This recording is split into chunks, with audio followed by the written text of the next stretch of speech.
Vidéo là va nous présenter comment résoudre un problème à l'aide d'une inéquation. Alors on abordera ça en 4 étapes, hein, tout comme on l'a fait pour les problèmes à résoudre avec une équation dans une vidéo précédente. On va d'abord découvrir ensemble l'énoncé, hein, on voit ça à partir d'un exemple. Donc un assistant est chargé d'effectuer la commande des cartouches d'imprimante pour le secteur bureautique de son entreprise. Il se renseigne sur les tarifs correspondant au modèle recherché. Voilà deux possibilités. Dans sa boutique, dans la boutique de sa ville plutôt, les cartouches sont affichées à 10,50 € TTC. Et puis sinon, sur Internet, il a trouvé un site qui les propose à 9,90 € avec en plus donc 7 € de frais de port.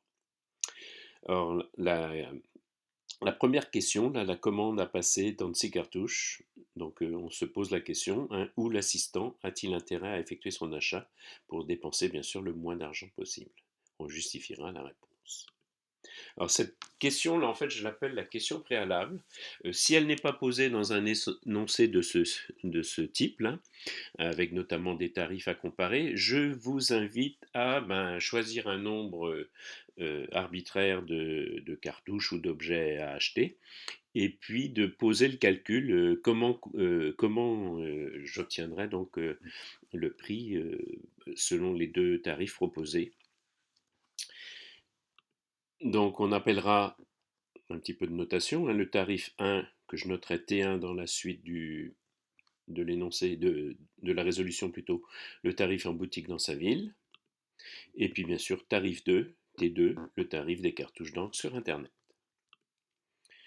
Alors on va bien sûr calculer le prix des 6 cartouches achetées selon les deux tarifs. Donc selon le tarif 1, 10,50 le prix unitaire fois le nombre de cartouches 6, ça fait 63 €.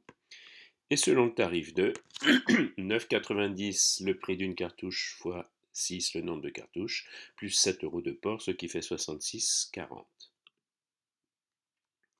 Donc j'ai oublié cette conclusion partielle, effectivement c'est dans euh, la boutique de sa ville que pour 6 cartouches le prix est le plus intéressant. Alors la question qu'on se pose en fait, c'est de comparer d'une manière générale les deux tarifs proposés pour savoir, selon le nombre de cartouches, lequel des deux tarifs sera le plus avantageux. Donc pour combien de cartouches l'achat sur Internet devient-il plus avantageux? Alors, on peut traduire cette question par une inéquation, hein, c'est-à-dire en fait la cartouche, le tarif 2 est-il inférieur au tarif 1,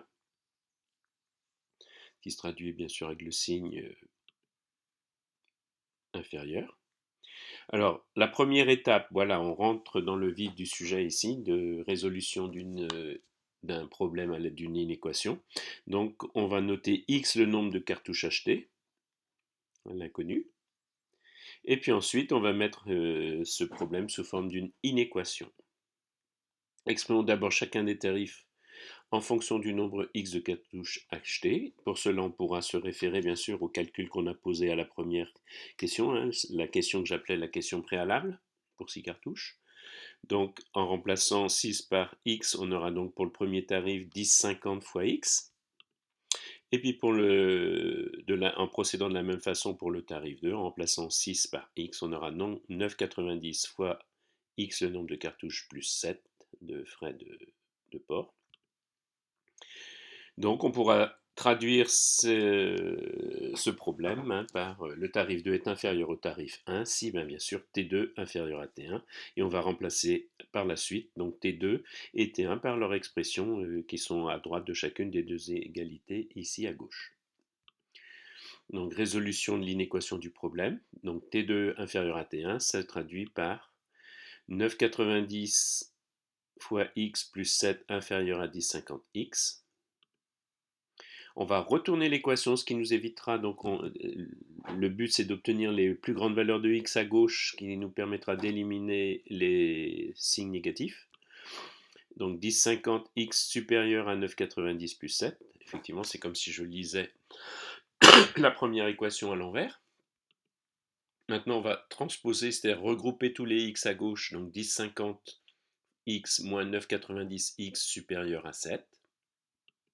J'effectue donc à gauche ce qui nous fait 9,60 x supérieur à 7. On n'oublie pas que 9,60 devant x, c'est sous-entendu multiplié, donc en passant de l'autre bord 0,60 pour isoler x, on va donc diviser, ce qui fait x sera supérieur à 7 sur 0,6. Et si j'effectue donc cette fraction, la division de cette fraction, j'obtiens une valeur proche de 11,67 arrondi à deux chiffres après la virgule. Deuxième méthode, j'ai envie de dire que c'est la méthode classique.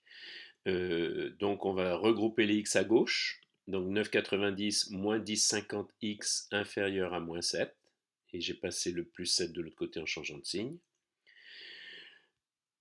En effectuant la soustraction des x, j'obtiens un nombre négatif, c'est-à-dire moins 0,60x inférieur à moins 7.